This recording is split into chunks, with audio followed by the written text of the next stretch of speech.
తండ్రి ఈ సమయం బట్టి ఎంతో వందనాలు తండ్రి. ఈ జూమ్ మీటింగ్ బట్టి ఎంతో వందనాలు. మీరు బిషప్స్ ఇద్దరికి కూడా, సింగం గారికి, భాస్కర్ గారికి మీరు ఇచ్చిన ఈ దర్శనం బట్టి, ఈ భారం బట్టి ఎంతో వందనాలు. వాళ్ళు మమ్మల్ని అందరినీ కూడా ఈ సిపిఎం వేదికలో కలిపి ఉన్నారు కాబట్టి, ఒక కుటుంబంగా మమ్మల్ని జతపరిచారు కాబట్టి తండ్రి, మేమందరం కూడా ఈ పరిచర్య చేత ఆశీర్వదించబడుతున్నాము. సార్వత్రిక సంఘం కూడా ఎంతో మేలు పొందుతుంది. ఈ సమయంలో తండ్రి, ఎవరెవరు ఈ మీటింగ్ లో పాల్గొంటుటకు వచ్చి ఉన్నారో వాళ్ళని అందరినీ కూడా మీరు దీవిస్తున్నారు, ఆశీర్వదిస్తున్నారని మేము నమ్ముతున్నాం. వాళ్ళు కూడా సేవకులే, వాళ్ళకు కూడా ఎన్నో బాధ్యతలు ఉన్నాయి. కానీ ఎంతో సాత్వికంతో మేము ఈ విజ్ఞాపన ప్రార్థన పరిచయలో పాల్గొవాలి. అలాగే వాక్యపరంగా ఆత్మికంగా మేము బలపరచబడాలని మంచి కోరికలతో వచ్చి ఉన్నారు. అందరినీ కూడా మీరు తృప్తిపరుస్తున్నారు, దీవిస్తున్నారు, ఆశీర్వదిస్తున్నారు అని మేము నమ్ముతున్నాం. మా ప్రతి విజ్ఞాపన ప్రార్థన మీ కృపాసింహాసనం చేరి ఉన్నదని కూడా మేము నమ్ముతున్నాం. ఇప్పుడు మీ వాక్యం మేము ధ్యానిస్తుండగా మా ప్రతి మాట, ఆలోచన, క్రియ మీ మనసుకి సంతోషము, మీ పేరుకి మహిమ కలిగేటట్లు మీ కృప చూపించండి. ఈ వినపములు మేము యేసుక్రీస్తు పరిశుద్ధమైన వేడుకుంటున్నాం. ఆమేన్, ఆమేన్, ఆమేన్. సో నేను చిన్న రీక్యాప్ చేసేసి ముందుకు వెళ్తానండి. Vijay brother, you can show the slides. నేను పోయిన వారము ఒక అంశం తీసుకున్నాను, ఒక సిరీస్ తీసుకున్నాను, ఐడెంటిఫికేషన్ రిజరక్షన్ అండ్ ఆఫ్టర్. అయితే అక్కడ మనము ఫస్ట్ స్లైడ్ ఏం చూసామో మీకు గుర్తుంది అనుకుంటా. చార్లీ చాప్లిన్ లుక్-అలైక్ కాంటెస్ట్ లో చార్లీ చాప్లిన్ ఒకసారి పాల్గొన్నప్పుడు ఆయనను గుర్తుపట్టలేకపోయారు జడ్జెస్.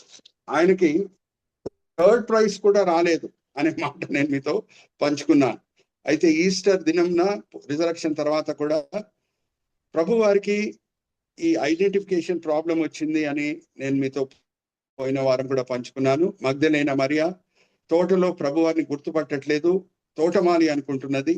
అలాగే ఇమాయు గ్రామం వైపు నడుచుకొని వెళ్ళిన 2 శిష్యులు కూడా ప్రభు వారిని గుర్తుపట్టలేదు. ఇంకా చెప్పాలి అని అంటే 11 మంది అపోస్తులు ఎప్పుడు వాళ్ళు ఒక గది లోపల కూర్చొని భయపడి ఏమవబోతుంది రాబోయే దినంలో అని ఒకరొకరు మాట్లాడుకునే సమయంలో ప్రభు వారికి అనిపించినప్పుడు ప్రభు వారిని భూతం అనుకున్నారు. So there was a severe identity problem. So నేను ఐడెంటిఫై అనే అంశం సబ్-హెడ్డింగ్స్ తీసుకొని మీ ముందు లాస్ట్ వీక్ కొన్ని మర్మాలు, వాక్యంలో ఉన్న మర్మాలు తీసుకొని వచ్చాను. Let's go to the next slide brother Vijay. Slide కి మనం వెళ్దాము. ఇక్కడ చూడండి, నేను వాడిన సబ్-హెడ్డింగ్స్. మొదటిగా ఇది కూడా మనం దాటి వచ్చేసామండి. నెక్స్ట్ స్లైడ్ ఇక్కడ చూడండి. శిష్యులు అయితే భూతం అనుకొని భయపడుతున్నారు. మనం తీసుకున్న అంశం ఏంటంటే ఫస్ట్ ఐడెంటిఫైయింగ్ ద రివర్సల్. దేవుడు ఇటు అటు ఎలాగ పరిస్థితులను మార్చారు అనేది నేను మీతో పంచుకున్నాను. దాంట్లో కింద 2 గ్రీన్ లెటర్స్ లో ఉన్న sub headings, weapon use to secure victory and place of victory, రెండింటి గురించి మనం ధ్యానించాము. సాతానుడు యేసుక్రీస్తు ప్రభువు పునరుద్ధానుడై సమాధి మీద విజయం పొంది బయటకు వచ్చే వరకు మరణం అనే ఆయుధంని వాడి ప్రజల మనసులో భయం పుట్టించేవాడు. అయితే హీబ్రీలకు రాసిన పత్రిక 2వ అధ్యాయం 13-14 వచనాల్లో మనం చూసాము, యేసుక్రీస్తు ప్రభువారు సాతాన్ ఆయుధంని వాడి సాతాన్ని ఓడగొట్టి ఇంకా ప్రజల మనసు నుంచి మరణం పట్ల భయము తీసివేసేశారు. హల్లెలూయా, ప్రైజ్ ది లార్డ్. అది మనం చూసామండి. దాన్ని సూచించిన సంఘటన పాత నిబంధనలు ఏంటో అది కూడా నేను మీతో పంచుకున్నాను. దావీదు గోలియాతు ఆయుధంని వాడే గోలియాతుని చంపాడనే మాట మనము మొదటి సామెల గ్రంథం 17వ అధ్యాయం 51వ వచనంలో మనము చదివాము, ధ్యానించాము కూడా. దాని తర్వాత మనం చూసింది ప్లేస్ ఆఫ్ విక్టరీ, దేవుడు పరిస్థితులను ఎట్లా మార్చగలుగుతాడో అది మనం చూసాం. మొదటి మరణ శిక్ష ఎక్కడ విధింపబడిందంటే ఒక తోటలో. నువ్వు మన్నై ఉన్నావు, తిరిగి మన్నైపోతావు అనే మాటలు ఎక్కడ వినిపిస్తున్నది? మొదటిగా ఒక తోటలో, ఈదెన్ తోటలో. మరి పునరుద్ధానము, నిత్య జీవంని సూచించే పునరుద్ధానము ఇంకొక తోటలో జరిగేటట్లు దేవుడు అన్ని సమకూర్చాడు పరిస్థితులను. యేసుక్రీస్తు ప్రభువారు ఏ కల్వరి శిలువ మీద చనిపోయారో దాని పక్కనే తోట ఉండేటట్లు కూడా దేవుడు చేశారు. ఎందుకంటే యేసు ఎక్కడ సమాధి చేయబడారంట? ఒక తోటలో. సో ఒక తోటలో మరణశిక్ష విధింపబడుతున్నది అని అంటే ఇంకొక తోటలో పునరుద్ధానము, నిత్య జీవంని సూచించే పునరుద్ధానం జరుగుతున్నది. ఐడెంటిఫైయింగ్ ద రివర్సల్, ఇటు అటు దేవుడు ఎలా చేశాడో అది మనం చూసామండి. ఈ రోజు మనం చూసేది ఏంటంటే identifying the cause and effect. Vijay brother, you can point a cursor. Identifying the cause and effect and identifying hour cells with it. ఇక్కడ చూడండి, కర్సర్ పెట్టి చూపిస్తున్నారు Vijay brother. Identifying the cause and effect of resurrection power. నేను ఒక positive example, ఒక negative example మీ ముందు తీసుకొని వస్తాను. మీరు అన్మ్యూట్ చేసుకొని నాకు జవాబు ఇవ్వాలి. కాజ్ అండ్ ఎఫెక్ట్, దేని వలన ఇది కలుగుతున్నది అనేది ప్రతి లాజికల్ వ్యక్తికి, క్రైస్తవుడికే కాదు, ప్రతి లాజికల్ వ్యక్తికి తెలుస్తుంది దేని వలన ఇది కలుగుతుంది. నేను 2 ఎగ్జాంపుల్స్ తీసుకొని వస్తాను, మిమ్మల్ని నేను ప్రశ్న అడుగుతాను, మీరు నాకు జవాబు ఇవ్వాలి. ఓకే, మొదటిగా నెగటివ్ ఎగ్జాంపుల్ తీసుకొని వస్తున్నాను. మా వామిటింగ్ వలన ఫుడ్ పాయిజనింగ్ జరుగుతుందా? ఫుడ్ పాయిజనింగ్ వలన వామిటింగ్ వస్తుందా? ఒక మంచి డాక్టర్ నిర్ణయం తీసుకుంటాడు, చెప్పండి. ఫుడ్ పాయిజన్ వల్ల వామిటింగ్ వస్తుంది. ఫుడ్ పాయిజన్ వలన వామిటింగ్ వస్తుంది, కానీ వామిటింగ్ వలన ఫుడ్ పాయిజనింగ్ రావట్లేదు కదా. సో అలాగే ఇంకొక పాజిటివ్ ఎగ్జాంపుల్ నేను తీసుకుంటాను. ఇది negative example. Marathon race runner, అంటే దగ్గర 27 మైళ్ళ ప్రయాణం ఆయన చేస్తాడు పరిగెత్తుతూ. Marathon race runner marathon race గెలిచాడు కాబట్టి ఆయనకి ఎనర్జీ వచ్చిందా, లేకపోతే ఎనర్జీ ఉంది కాబట్టి ఆయన మ్యారథాన్ రేస్ గెలిచాడా? సో చాలా ముఖ్యమైన విషయం మనం తెలుసుకోవాలి, పునరుద్ధానంతో కూడింది. Cause and effect. యేసుక్రీస్తు ప్రభువారు ఇంకా శిలువ మరణం పొందలేదు, సమాధి చేయబడలేదు, పునరుద్ధానుడై సమాధి మీద విజయం పొంది బయటికి రాలేదు. మార్తాతో పలికిన మాటలు క్రిస్ బ్రదర్స్ చదివినిపించారు. ఆయన ముందే ఏమని అంటున్నాడు? నేనే పునరుద్ధానము అని అంటున్నాడు. హల్లెలూయా, ప్రైజ్ ద లార్డ్. జాగ్రత్తగా వినండి. చాలా మంది క్రైస్తవులు ఏమనుకుంటారంటే, యేసుక్రీస్తు ప్రభువారు ఏ దినము సమాధి మీద విజయం పొంది బయటికి వచ్చారో ఆ దినం నుంచి ఆయన దగ్గర పునరుద్ధాన శక్తి ఉంది అని అనుకుంటారు. కాదండి, కాదు. ఆయన ముందే పునరుద్ధానుడు. Hallelujah, praise the lord. Cause and effect మనకు తెలిసి ఉండాలి. ఆయన మొదటనే పునరుద్ధానుడు కాబట్టి సమాధి మీద విజయం పొంది మొదటి ఈస్టర్ దినంన ఆయన సమాధి మీద ఈ విజయం పొంది బయటికి వస్తున్నాడు. సో పునరుద్ధానుడై సమాధి మీద విజయం పొంది బయటకు వచ్చాడు. దాన్ని బట్టి ఆ దినం నుంచి ఆయన పునరుద్ధాన శక్తి వచ్చిందని చెప్పటము వాక్యపరం కాదు, అది వాక్యానుసారమైన మాటలు కావు. ఆయన ముందే పునరుద్ధానుడు. Hallelujah, praise the lord. నేను మిమ్మల్ని ఒక ప్రశ్న అడుగుతున్నాను. యేసుక్రీస్తు ప్రభువారు మార్తతో పలికిన మాటలు 11వ అధ్యాయం మనం చదువుకున్నామండి. యోహాను సువార్త 24వ వచనం నుంచి 26వ వచనం. ఆ సమయంలో నేనే పునరుద్ధానుడు అని చెప్పిన సమయంలో ఆయన ఆల్రెడీ శిల్వ మరణం పొందాడండి? అడుగుతున్నా మిమ్మల్ని, అన్మ్యూట్ చేసుకొని జవాబు ఇవ్వండి. లేదు. సో ఆయన ఆల్రెడీ పునరుద్ధానుడు. అందుకు శిల్వ మరణం పొందిన తర్వాత, ఆయన సమాధి చేయబడిన తర్వాత ఆయన పునరుద్ధానుడై సమాధి మీద విజయం పొంది బయటకు వచ్చాడు. So we need to know the cause and effect. దేని వలన ఏది జరుగుతుంది అనేది ప్రతి క్రైస్తవుడు ఈ విషయం బట్టి అవగాహన కలిగి ఉండాలి. నెక్స్ట్ పాయింట్ కి నేను వస్తున్నాను. పునరుద్ధాన శక్తి యేసుక్రీస్తు ప్రభువారి దగ్గర ఉంది, ఆయన ఇచ్చుటకు రెడీగా ఉన్నాడు. నేను ఇంగ్లీష్లో 2 వర్డ్స్ వాడుతున్నాను, rhyming words. Jesus is ready to supply the resurrection power. Are people ready to apply it? That is the important question. He is ready to supply the resurrection power. ఎందుకంటే ఆయనే పునరుద్ధానం అయి ఉన్నాడు. మనం ఆయనని ఎప్పుడు సొంత రక్షకుడుగా అంగీకరిస్తామో ఆ పునరుద్ధానుడైన ప్రభు మనలో ప్రవేశించినప్పుడు మనం ఆత్మిక మరణం నుంచి బయటికి వస్తాం. హల్లెలూయా, ప్రైజ్ ద లార్డ్. బైబిల్ ఏం చెప్తుంది? మనం అందరం కూడా మొదటి ఆదాం స్వభావం కలిగి పుట్టి ఉన్నాం. పుట్టినప్పటి నుంచే ఆత్మికంగా మనం చనిపోయి ఉన్నాం. కానీ పునరుద్ధానుడైన యేసుని మనం సొంత రక్షకుడుగా అంగీకరించినప్పుడు ఆయన మనకు ఒక కొత్త జీవితం ఇచ్చి కలబడి ఆదాం స్వభావం మనలో పెడతాడు. హల్లెలూయా, ప్రైజ్ ద లార్డ్. మొదటి ఆదాం స్వభావం ఎటువంటిది? ఇది నా జీవితము, నా ఇష్టానుసారంగా నేను జీవిస్తాను. అది మొదటి ఆదాం స్వభావం. జాగ్రత్త వినండి. అన్నిటికంటే పెద్ద పాపము హత్య కాదండి, దొంగతనం కాదు, వ్యభిచరించడం కాదు, అబద్ధాలు మాట్లాడటం కాదు. ఆదాం అవ్వ చేసిన అన్నిటికంటే పెద్ద పాపం ఏంటంటే, ఇది మా జీవితం, మా ఇష్టానుసారంగా మేము జీవిస్తామని నిర్ణయించుకొని వాళ్ళు నోటి ద్వారా ఈ మాటలు పలకలేదు, కానీ క్రియల చొప్పున వాళ్ళు చూపించారు. అందుకే తీర్పిచ్చే దినం, జాగ్రత్తగా వినండి, తీర్పిచ్చే దినము చాలా మంది దేన్ని బట్టి ఖండింపబడతారు అని అంటే, వాళ్ళు హత్య చేశారని కాదు, దొంగతనం చేశారని కాదు, వ్యభిచరించారని కాదు. వాళ్ళ జీవితం వాళ్ళ ఇష్టానుసారంగా జీవించారు. వాళ్ళ జీవితంని ప్రభు చేతిలో సమర్పించుకోలేదు. దాన్ని బట్టి వాళ్ళు తీర్పు పొందారు. Praise the lord. సమాజంలో చాలా పేరు పొందిన వాళ్ళు కూడా నరకంలో ఉన్నప్పుడు మనం ఆశ్చర్యపడకూడదు. ఎందుకంటే వాళ్ళు సమాజ రీతిగా బహుశా మంచి పేరు పొందారు కావచ్చు, వాళ్ళ విరోధంగా పోలీస్ రికార్డ్స్ ఏం లేకుండా ఉండొచ్చు, కానీ వాళ్ళ జీవితాలని ప్రభు చేతిలో సమర్పించుకోలేదు. అది అన్నిటికంటే పెద్ద పాపం. నేను మిమ్మల్ని అడుగుతున్నా, అన్మ్యూట్ చేసుకొని జవాబు ఇవ్వండి. ఎంతమంది రెంటెడ్ హౌసెస్ లో ఉన్నారు? Can I here an answer? Rented house వాళ్ళు బ్రదర్ చెయ్యొచ్చు. ఇప్పుడు నేను మిమ్మల్ని ఒక ప్రశ్న అడుగుతానండి. రెంటెడ్ హౌస్ లో ఉన్న వ్యక్తికి ఆ ఇంటి మీద ఎక్కువ అధికారం ఉందా, లేకపోతే ఇంటి యజమానికి ఎక్కువ అధికారం ఉందా? ఇంటి యజమాని పెట్టుబడి ఆ ఇంటి మీద ఎక్కువగా ఉంటది. ఎవరి అధికారం ఎక్కువగా ఉంటది ఆ ఇంటి మీద? ల్యాండ్ లార్డ్ దా? ఇంటి యజమాని. ఆదామవ్వ ఈ లోకంని సృష్టించలేదు, వాళ్ళ శరీరాలను కూడా సృష్టించలేదు. అలాగే మనం కూడా ఈ లోకంని సృష్టించలేదు, మన శరీరాలను సృష్టించలేదు. అందుకే పేతురు ఏమంటాడు? 2 పేతురు 1:13 నా గుడారం విడిచిపెట్టి వెళ్ళే సమయము సమీపంగా ఉన్నది. అంటే ఈ శరీరంని కూడా ఆయనే దేవుడే సృష్టించాడు, దాంట్లో ఆత్మని కూడా దేవుడే పెడుతున్నాడు. మన జీవితం మీద, మన శరీరం మీద ఆయనకు ఎక్కువ అధికారం ఉంది. హల్లెలూయా, ప్రైజ్ ది లార్డ్. సో నా శరీరంని నేను ఎలా కాల్స్తే అలాగ వాడుకుంటాను అని అంటే అది అన్నిటికంటే పెద్ద పాపం.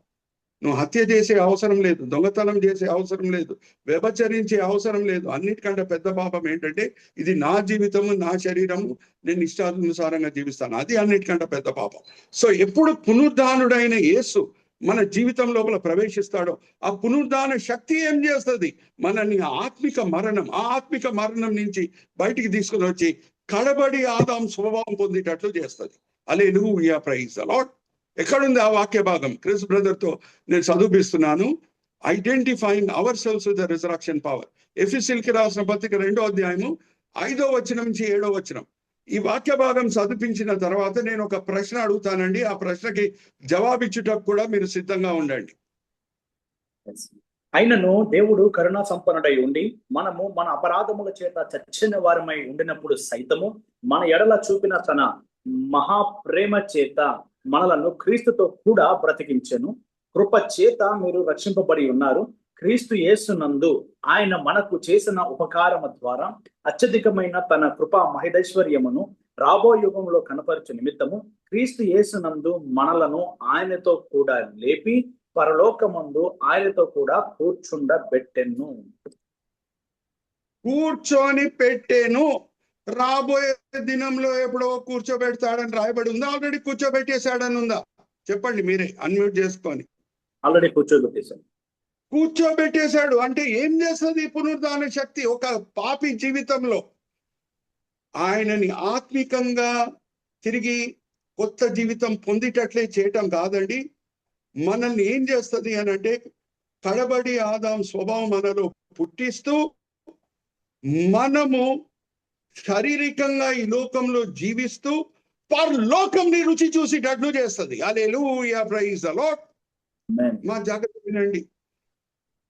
ప్రతి మాట should be understood in the context in which it is spoken. అందుకే ఒక భక్తుడు అన్నాడు, అ text without context is a pretext అని అన్నాడు. అయితే యేసుక్రీస్తు ప్రభువారు ఏ మాటలతో ఆయన వాక్య పరిచర్య ప్రారంభం చేస్తున్నాడు? ఏదన్నా మొదటి మాట జాగ్రత్త వినండి. చరిత్రలో పలికే మొదటి మాట చాలా ముఖ్యమైనది. 14th August నైట్ 12 o'clock దగ్గర వస్తుంటే, భారతదేశం ఇండిపెండెన్స్ పొందే సమయంలో కరెక్ట్ గా 12 o'clock పండిట్ నెహ్రూ గారు, మన ఫస్ట్ ప్రైమ్ మినిస్టర్ గారు చెప్పిన మాటలు చరిత్రలో రాయబడినాయి. అందరు కూడా ఈ కాలంలో కూడా general knowledge test, competitive exams లో పార్టిసిపేట్ చేసేటప్పుడు what where the words spoken by Pandit Nehru అనే క్వశ్చన్ అడుగుతారు. What where the very first words spoken by Pandit Nehru as India got independence? When the world sleeps, India awakes అని అన్నారు. Are you all understanding? Those are historical words. అలాగే Neel Armstrong గారు moon వెళ్ళిన తర్వాత rocket నుంచి దిగే సమయంలో, మొదటి అడుగు వేసే సమయంలో, మూన్ మీద ఆయన మొదటి అడుగు వేసే సమయంలో ఆయన పలికిన మొదటి మాట ఏంటంటే, this small step of mind is a joint leap for man kind అని అన్నాడు. ఇది నేను చిన్న అడుగు వేస్తున్నాను కానీ ఇది మానవుల వైపున పెద్ద దుంకు అని అన్నాడు. అలాగే యేసుక్రీస్తు ప్రభువారు ఏ మాటలతో స్టార్ట్ చేస్తున్నారండి ఆయన వాక్య పరిచర్య? ఒకసారి చదువుదామా? మత్తయి సువార్త 4వ అధ్యాయం 17వ వచనం చదవండి క్రిస్ బ్రదర్, జాగ్రత్తగా వినండి. అప్పటి నుండి అనే మాట ఉంటుంది. అంటే అప్పటి వరకు యేసుక్రీస్తు ప్రభువారు వాక్య పరిచర్య చేయలేదు. ఇదే మొదటి ప్రసంగం అయినది. 4వ అధ్యాయం 17వ వచనం చదవండి. అప్పటి నుండి యేసు పరలోక రాజ్యము సమీపించి ఉన్నది గనుక మారు మనసు పొందుడని చెప్పుచు ప్రకటింప మొదలు పెట్టాను. అంటే అప్పటి వరకు ఆయన వాక్య పరిచర్య చేయలేదు. ఇది ఆయన మొదటి మాట. ఏ సరి అయిన సంబంధం ఆదాం పోగొట్టుకున్నాడో ఆ సరి అయిన సంబంధం తిరిగి మానవులు పొందాలని యేసుక్రీస్తు ప్రభువారు ఈ లోకంకి వచ్చి ఉన్నారు. జాగ్రత్తగా వినండి. ఈ దేవుని రాజ్యం అంటే ఏంటి? దేవుని రాజ్యం సమీపంగా ఉంది, మారు మనసు పొందండి అంటే ఏంటి? ఈ దేవుని రాజ్యం అంటే ఏంటి? మనం చనిపోయి పరలోకం వెళ్తాం అదా? కాదు. అది చనిపోతేనే వీలవుతుంది. సమీపంగా ఉంది అని అంటే అది చాలా మన హృదయంకి సమీపంగా ఉంది. అది ఏంటి మొదట్లో అర్థం చేసుకుందాం. వాక్యం అర్థం చేసుకోవాలంటే వాక్యమనే వాడాలి. ఒకసారి తీయండి క్రిస్ బ్రదర్, 14వ అధ్యాయం యోహాను సువార్త 17వ వచనం చదవండి. దేవుని రాజ్యం అంటే ఏంటి ఒకసారి అర్థం చేసుకుందాం. రోమిలికి రాసిన పత్రిక 14వ అధ్యాయం 17వ వచనం. దేవుని రాజ్యము భోజనమును పానమును కాదు గాని నీతియు సమాధానమును పరిశుద్ధాత్మ యందలి ఆనందమునై ఉన్నది. హల్లెలూయా, ప్రైజ్ ది లార్డ్. అది తోటలో కూర్చొని తినటం కాదు, కానాన్ దేశంలో కూర్చొని తినటం కాదు. ఇది ఏమై ఉన్నది అని అంటే నీతి, పరిశుద్ధాత్మ సమాధానం, పరిశుద్ధాత్మ ఆనందమై ఉన్నది. చూడండి, నేను ఎప్పుడు చెప్తుంటాను, లేఖనం అంతా కూడా పరిశుద్ధాత్మ ప్రేరేపణ వలన రాయబడటమే కాదు, లేఖనంలో క్రమం ఉంది చూడండి. దాని వెనకాల కూడా పరిశుద్ధాత్మ ప్రేరేపణ మనకు అనిపిస్తుంది. ఏ ముందు బి రాదు, బి ముందు సి రాదు. ఉదాహరణకు నేను చెప్తున్నాను, సమరయ స్త్రీతో ప్రభువారు ఆరాధనతో కూడిన మాటలు మాట్లాడినప్పుడు ఆమె అడిగిన ప్రశ్నకి జవాబు ఇచ్చినప్పుడు ఏమంటున్నారు? ఆమె అడిగిన ప్రశ్న ఏంటి? ప్రభువా, మేము సమరీలంగా గెరజీం కొండ దగ్గర దేవుని ఆరాధిస్తున్నాము, యూదులుగా మీరు యెరూషలేంలో ఆరాధిస్తున్నారు, ఏ ఆరాధనని దేవుడు అంగీకరిస్తారు అని అడిగినప్పుడు, అమ్మా, ఎక్కడ మనం ఆరాధిస్తున్నాం అది ముఖ్యం కాదమ్మా, ఎలాగా మనం ఆరాధిస్తున్నాం అది ముఖ్యమమ్మా. ఆత్మతోనూ సత్యంతోనూ మనం ఆరాధిస్తున్నామా అని ప్రభువారు అంటారు, కానీ సత్యంతోనూ ఆత్మతోనూ అని అన్నారు. రీజన్ ఏంటి? పరిశుద్ధాత్మ దేవుని సాయం లేకుండా ఉంటే మన ఆరాధనలో సత్యం కనిపించదు. హల్లెలూయా, ప్రైజ్ ది లార్డ్. పరిశుద్ధాత్మ సహాయం లేకుండా ఉంటే మనం ఎలాగ ప్రార్థన చేయాలో మనకు తెలియదు. Hallelujah, praise the lord. Are you all understanding? క్రైస్తవ జీవితం అంటే ఏంటి? మన శక్తి చేత కాదు, మన బలం చేత కాదు, ఆయన ఆత్మ చేతనే. జకర్యా గ్రంథం 4వ అధ్యాయం 6వ వచనం. ఎక్కడుంది? మన సొంత శక్తితో మనం సరిగా ప్రార్థన చేయలేము అని ఆ వాక్య భాగం కూడా చదివిస్తాను. తీయండి brother.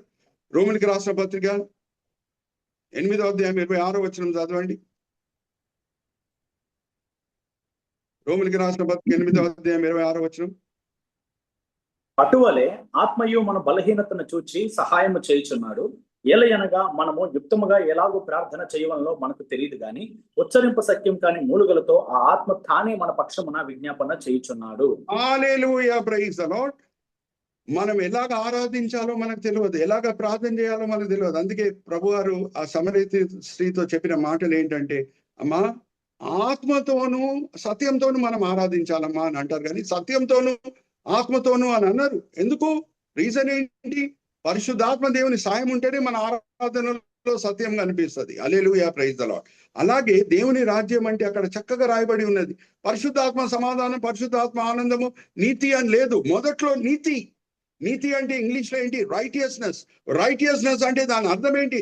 Right relationship with God. Hallelujah, praise the lord. యేసుని మనం ఎప్పుడు సొంత రక్షకుడుగా అంగీకరిస్తామో, మారు మనసు పొందుతామో, క్షమాపణ అడుగుతామో, మనం నీతిమంతులుగా తీర్చబడతాం. మన హృదయము ఆయన చిందించిన రక్తం చేత కడగబడుతుంది, ఆలయంగా మార్చబడుతుంది, పరిశుద్ధాత్మ నివాస స్థలంగా అది మార్చబడుతుంది.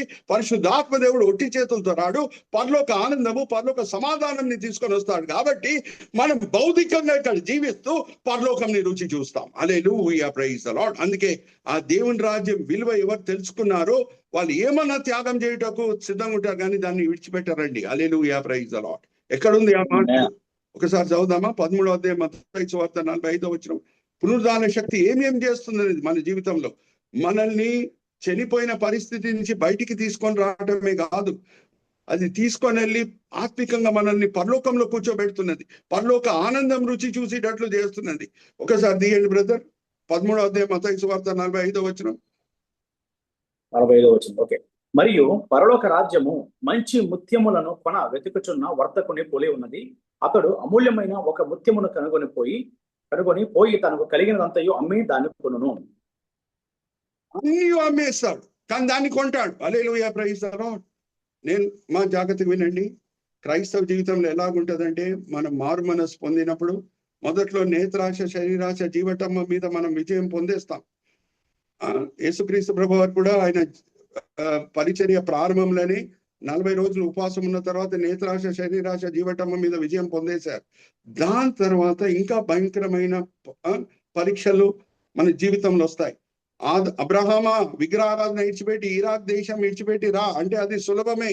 అబ్రహామా, ఈసాక్ని బలి అంటే అది చాలా కష్టం. హల్లెలూయా, ప్రైజ్ ది లార్డ్. సో జాగ్రత్తగా వినండి, గంభీరమైన పరీక్షలు వెంటనే రావు. కానీ అబ్రహాంకి ఏది ముఖ్యమై ఉన్నది? దేవునితో సరి అయిన సంబంధం. ఈసాక్ అంటే ఆయనకు విలువైంది ఏంటి? దేవునితో సరి అయిన సంబంధం. అది నేను కాపాడుకుంటాను, ఈసాక్ని బలి దానికి సిద్ధంగా ఉంటానని ముందుకు వచ్చాడు. అలాగే దేవుని రాజ్యంని రుచి చూసిన వాళ్ళు, పరలోక ఆనందంని రుచి చూసిన వాళ్ళు ఏదన్నా త్యాగం చేయటకు సిద్ధంగా ఉంటారు, కానీ దాన్ని విడిచిపెట్టారు. నేను మారు మనసు పొందినప్పుడు ఇంటర్మీడియట్ లో చదువుకున్న సమయంలో ఎన్నో చెడ్డలవాట్లకు లోబడి ఉన్నాను. కానీ ఎప్పుడు మారు మనసు పొందాను, నేత్రాశ, శరీరాశ, జీవటమ్మ మీద విజయం పొందాను.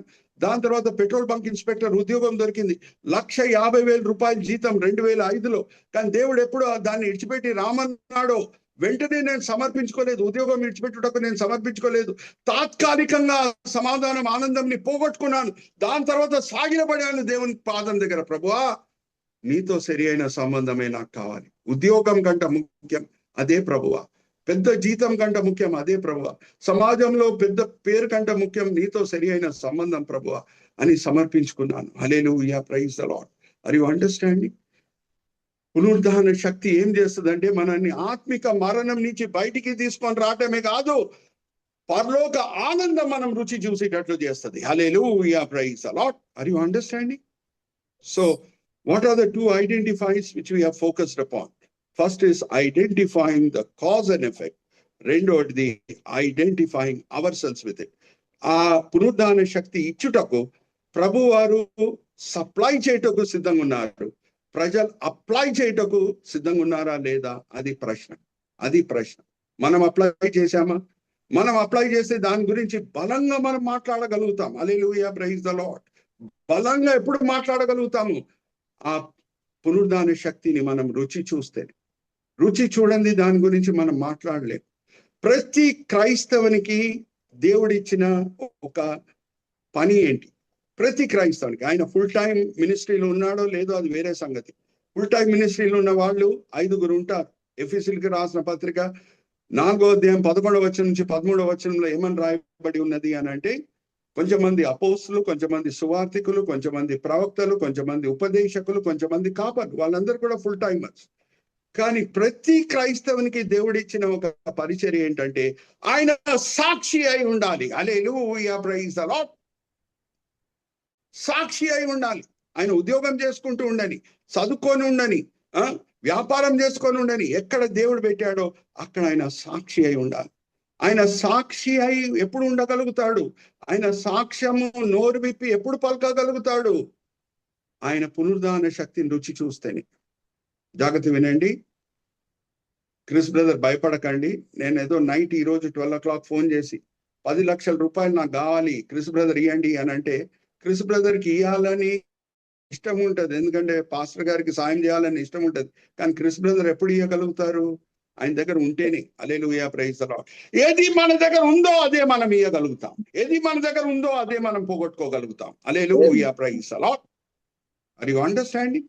పునరుద్ధాన శక్తి మన దగ్గర ఉంటేనే పునరుద్ధాన శక్తి గురించి మాట్లాడగలుగుతాం. పునరుద్ధాన శక్తిని మనం రుచి చూస్తేనే పునరుద్ధాన శక్తి గురించి మనం మాట్లాడగలుగుతాం. పునరుద్ధాన శక్తిని మనం అనుభవిస్తేనే వేరేలను ప్రోత్సహించగలుగుతాం. మీరు కూడా దాన్ని పొందండి, దాన్ని మీరు అనుభవించండి. మనం ఎందుకు సాక్షులమై ఉంటాం? క్రైస్తవ జనసంఖ్యను పెంచుకోదానిక, మెజారిటీ రిలీజన్ అయిపోదానిక కాదు. మనము చిన్న పరలోకంని రుచి చూస్తున్నాం ఈ లోకంలో. చిన్న పరలోకంని రుచి చూసిన వాళ్ళు వాళ్ళ మనసులో ఏం ఆశ కలిగి ఉంటదంటే, అరే నా స్నేహితులు, నా బంధువులు వాళ్ళు ఇంకా ఆ పరలోక రాజ్యంని రుచి చూడలేదే, పరలోకంని రుచి చూడలేదే, పరిశుద్ధాత్మ సమాధానం ఆనందంని రుచి చూడలేదే, వాళ్ళు కూడా రుచి చూడాలి అని కోరుకుంటుంటారు. హల్లెలూయా, ప్రైజ్ ది లార్డ్. దాన్ని బట్టి మనము సాక్ష్యం పలకాలి, దాన్ని బట్టి ఆ ఉద్దేశంతో మనం సువార్త మనం పలకాలి, కానీ మన క్రైస్తవ జనసంఖ్యను పెంచుకోవడానికి కాదు. Are you all with me? I'm closing here now. ఎందుకంటే ఇంకా వేరే సబ్జెక్ట్ కి నేను వస్తే మరి దానికి 1/2 hour 40 minutes అవుతుంది. Identifying the role of prophecy and identifying the type of the covenant, ఇది చాలా ముఖ్యమైనది. ఆ సబ్జెక్ట్ కి నేను వస్తే మరి 40 minutes అవుతుంది. అందుకే నేను ఇక్కడ ముగిస్తున్నాను. మనం ఆల్రెడీ ఐడెంటిఫైస్ లో 2 బ్రాడ్ సబ్ హెడింగ్స్ కవర్ చేసేసాము. ఐడెంటిఫైయింగ్ ద రివర్స్, దాని కింద 2 సబ్ హెడింగ్స్ మనం తీసుకున్నాము. Weapon use to secure victory and place of victory. ఇంకొకటి identifying the cause and effect, దేని వలన ఏది జరుగుతుంది అది మనం చూసాము. Identifying hour cells with it, దాన్ని మనము అనుభవించాలి, అది మనము చూసాం. నేను చిన్న ప్రార్థన చేసి ఫ్లోర్ మరి బిషప్ సింగం గారికి అప్పచెప్తాను. తండ్రి, ఈ సమయం బట్టి ఎంతో వందనాలు తండ్రి, ఈ వేదిక బట్టి ఎంతో వందనాలు, ఎంతో దూర దర్శనంతో తండ్రి ఇద్దరు బిషప్స్ సింగం గారు, భాస్కర్ గారు ఈ వేదికని స్థాపించడమే కాదు ఎంతో ప్రయాసపడి దాన్ని ముందుకు తీసుకొని వెళ్తున్నారు. ఇద్దరు బిషప్స్ ని కూడా దీవించండి, ఆశీర్వదించండి. ఈ వేదిక చేత మేమందరం కూడా మేలు పొందుతున్నాం. రాబోయే దినంలో కూడా ఈ వేదికని మీ మహిమార్థమై వాడుకోండి. సార్వత్రిక సంఘంకి ఇది మేలుకరంగా ఆశీర్వాదకరంగా ఉండేటట్లు మీ కృప చూపించండి. ఏమేమి పాఠాలు మీరు మాతో పంచుకున్నారు, మేము దాన్ని వినే వాళ్ళంగానే కాకుండా అమలు పరిచే వాళ్ళంగా మమ్మల్ని సరిదిద్దండి. మీడియా టీం ఎంతో కృషితో తండ్రి ఈ యూట్యూబ్ లో ఈ వీడియోస్ అన్ని కూడా అప్లోడ్ చేస్తున్నారు.